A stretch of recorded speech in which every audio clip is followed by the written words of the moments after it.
여호와의 말씀, 다시 말하면 구원의 약속이 선포되고 있습니다. 오늘도 여호와가 이와 같이 말씀하시느니라, 여호와의 말씀이니라는 말이 12번이나 반복이 됩니다. 그런데 23절로 26절까지 이 예레미야가 꿈을 꾸는 거죠. 잠시 꿈을 꾸는데 꿈 속에서도 하나님이 말씀하셨습니다.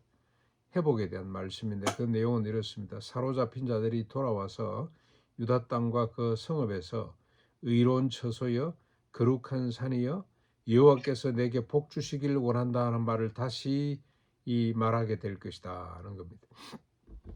모든 성읍에 각양각색의 일을 하는 사람들이 함께 살 것이며 물질적으로 풍요로운 삶을 의미하는 거죠. 함께 살 것이며 그들의 피곤하고 연약한 심령이 상쾌하고 만족하게 될 것이다. 피곤하고 연약한 심령, 근심 걱정, 뭘 먹을까, 뭘 마실까, 어떻게 살까, 뭐가 늘 불안하고 초조하고 스트레스가 넘치는 삶의 만족과 상쾌함이 회복될 것이다 하는 겁니다. 이미 이 구원은 정치적 구원이 아니고 회복은 하나님께서 영적으로 회복해 주시는 메시아를 통해서 주시는 구원임을 우리가 이미 압니다. 그래서 바로 적용을 해보면 우리가 예수 믿고 구원받게 되면 첫 번째로 나타나는 여러 가지 현상들이 이제 거룩한 처소, 거룩한 산, 의로운 처소여 우리가 모여 있는 곳, 우리가 살아가는 행태를 거룩하다, 그리고 의롭다고 하게 될 것이며 일단 우리 마음에 큰 평안을 얻는 거죠. 우리가 늘 점검할 수 있습니다. 우리 마음속에 그러니까 그 이제 바이메탈이 항상 기뻐하고 범사에 감사하는 거겠죠. 36.5도가 우리 정상적인 사람의 체온인 것처럼 우리 예수 믿고 구원받은 사람들의 정상적인 정서는 때로는 거룩한 분노도 있고 거룩한 슬픔도 있습니다만은 그러나 평균적으로 기쁨과 감사, 그것도 그냥 기쁨 감사가 아닙니다. 항상 기뻐하고 범사에 감사하는 것, 이것 가지고 자신의 상태를 늘 점검할 필요가 있다. 그래서 그게 없어졌을 때는 빨리 하나님 앞에 또 기도해야 됩니다. 하나님, 이 마음을 회복시켜 주십시오. 주님이 언약하신 그 마음, 주님이 약속한 그 마음. 그런데 이게 얼마나 강한 약속인지 뒤에 이제 쭉 나옵니다. 앞에서도 보았고 뒤에서도 보았고, 다시는 이 약속은 변개치 아니하고 반드시 성취된다는 이 믿음을 갖고 주님을 바라보는 것. 그래서 구원은 날마다 이루어져야 되는 거죠. 한 번 하고 끝나는 것이 아니고 날마다 지속적으로 구원이 유지되고 이루어지도록 하는 것이 중요하다는 생각이 듭니다. 그리고 27절로 30절에 보면 그 날에 주님이 회복하시는 날에 또 여호와께서 말씀하신 거죠. 사람과 짐승의 뿌리를 심기도 하고 뽑기도 하고 무너뜨리는 것 같이 내가 그들을 다시 심고 세우실 것이다. 하나님이 지금 이스라엘을 무너뜨리는 거잖아요. 남쪽 유다도 지금 뽑고 있지 않습니까? 그러나 그 뽑았던 것을 다시 심고 세우게 될 것이다. 그날에 어떤 일이 벌어지냐? 아비가 먹은 신 포도주 때문에 자식의 이가 시리지 않을 것이다. 무슨 말입니까? 죽는 사람은, 죄를 짓고 죽는 사람은 끝까지 회개하지 않는 자기 죄 때문에 그렇다. 아버지가 회개하지 않았다고 자식이 회개하지 않는 법 없다. 아버지 죄 때문에 자식이 죽는 법이 없게 될 것이다. 지금 하나님께서는 그냥 이스라엘이 총체적으로 다 타락하고 부패했기 때문에 그러기는 합니다만 모든 사람을 몽땅 다 심판합니다만은 구원 이후에는 자신의 죄 때문에 자신이 죽는, 다른 사람 죄 때문에 죽는 일이 없는. 근데 자신의 죄 때문에 죽는 사람은 또 어떤 사람들일까요? 끝까지 회개하지 아니하고 완고하게 돌이키지 않는 사람들. 그 사람은 자기 죄 때문에 죽지만 나머지 사람은 다 구원받게 될 것이다. 그런 뜻이죠. 예. 그런 사람이 있습니다. 지금도 예수 믿으라고 그렇게 권면해도 죽는 날까지 예수 안 믿는 사람들이 있어요. 그런데 이 사람은 절대 안 될 것이라고 했는데 죽기 전에 회개하는 사람들도 있기도 합니다만 아무튼 자기 죄를 미워하게 되고 끝까지 완악해서 돌이키지 않는 사람 외에는 모두가 다 구원을 받는 역사가 나타날 것이다.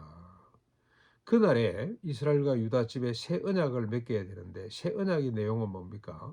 새 언약의 특징, 출애굽 때 맺은 언약과는 본질적으로 다릅니다. 율법으로 맺은 언약하고는 차원이 다릅니다. 율법으로 맺은 언약은 어땠습니까? 내가 그 이스라엘이 남편임에도 불구하고 남편을 배신하고 그들이 이방신을 엄란히 섬겼다, 배신했다는 거죠. 내가 모세를 통해서 주신 그 언약은 지키지 못했다. 그러나 이번에 예수 그리스도 십자가 부활로 주는 이 언약은 어떻습니까? 결코 변개함이 없고 결코 하나님의 백성들이 지키지 못하는 일이 없게 될 것이다. 왜 그러냐? 옛날에는 돌판에 써서 주었지만 지금은 이 언약을 어디다 썼습니까? 마음판에 새겨주셨기 때문에 이 언약을 거부할 수가 없어요. 도망갈 수가 없습니다. 반드시 하나님이 주시는 언약을 지키게 되고 붙들게 될 것이다. 그날에 주님이 구원해 주시는 날 또 어떤 일이 벌어집니까? 이웃과 형제가 서로 하나님을 알라고 말하지 않게 될 것이다. 왜 그러냐? 이는 모든 사람이 하나님을 아는 지식으로 충만해졌기 때문에 그렇다. 네. 모든 사람이 하나님을 아는 지식으로 넘쳐나기 때문에 다시는 하나님을 알아라, 그렇게 가르치지 않아도 돼.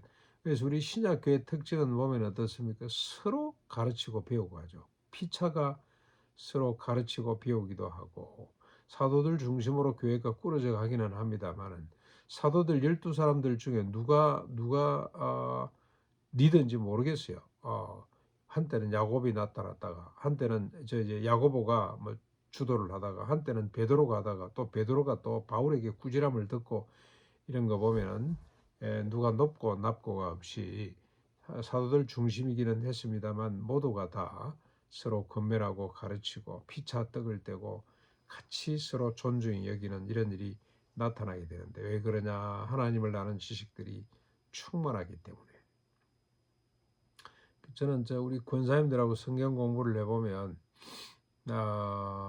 절대로 남자가 목사가 알 수 없는 이 성경을 이해하는 이런 부분들이 참 많습니다. 연륜과 그다음에 여성이라고 하는 아주 예민한 감수성, 또 하나님이 주신 특별한 은사 때문에 그래서 제가 많이 배웁니다. 우리 수요일도 마찬가지입니다. 같이 나누다 보면 이렇게도 나눌 수 있고 이렇게도 이해가 되고 적용이 됐구나, 얼마나 많은 도전이 되는지 모릅니다. 자, 그런데 35절로 쭉 40절까지 보시면, 그런데 지금 사항에 대한 이야기가, 이게 성경이 어렵다는 것이, 이게 시제가 왔다 갔다 하니까 사건이 앞에 갔다 뒤에 갔다 막 그러니까 처음 읽는 사람들은 힘들다 그러고 도무지 이게 무슨 이야기인지 주가 뭔지 주제가 뭔지 모르겠다고 그러는데, 지금 또 앞으로 간 거죠. 지금 사항이죠. 지금 사항. 그런데 지금 사항은 하늘과 땅을 세우기도 하시고 피하기도 하시는 하나님이 이스라엘을 완전히 뽑으신 겁니다. 완전히 피하신 겁니다. 북쪽 이스라엘은 오래 이미 전에, 남쪽 유다도 지금 뽑고 계시는 거죠. 그런데 이걸로 끝내지 않고 갑자기 어떤 말씀을 하십니까? 회복에 대한 말씀을 하십니다. 회복. 하나님께서 이렇게 뽑은 데 대해서 뭐 할 말이 있냐? 아무도 거부하거나 시비를 걸 수가 없다. 왜냐? 하나님은 땅을 세우시고 하늘을 펼치신 분이기 때문에, 하늘과 땅의 주인이시기 때문에 얼마든지 한 민족을 세우기도 하고 꺾으시기도 하고 다시 세우기도 하고 하실 수 있는 분이 하나님이시라는 걸 전제를 해놓고, 지금 이스라엘의 상황은 완전히 뿌리째 뽑혔지만 하나님께서 그들을 다시 회복할 것인데, 어떻게 회복합니까? 어느 정도로? 하나님께서 자신을 위해서 하라넬 망대에서부터 모퉁이 문이 있는 데까지, 가렙 언덕에서부터 시체 골짜기를 지나 기드론 시내 모든 고지와 동쪽 마문의 모퉁이까지, 모퉁이 실제 지명이기도 합니다만 이걸 하나의 은유로 우리가 이해를 하면 좋겠습니다. 하나님이 예루살렘을 통째로 이쪽에서부터 저쪽 끝까지, 예루살렘 뿐이겠습니까? 세상 끝에서 세상 끝까지 주님께서 다시 전복하지 못할 성읍으로 회복해 주시겠다. 다시는 뽑히거나 흔들리지 않는, 그것도 영원히 뽑히거나 흔들리지 않는 견고한 성읍, 영광스러운 성읍으로 다시 회복해 주시겠다고 그렇게 약속을 하고 있습니다. 예레미야가 이 약속을 받고 얼마나 위로를 받고 하나님이 감사하고 있겠습니까? 네. 그래서 그는 예루살렘에 있으나 바벨론 그발 강가에서 우리가 노예들의 합창을 부르고 있을 때나 꼭 같다.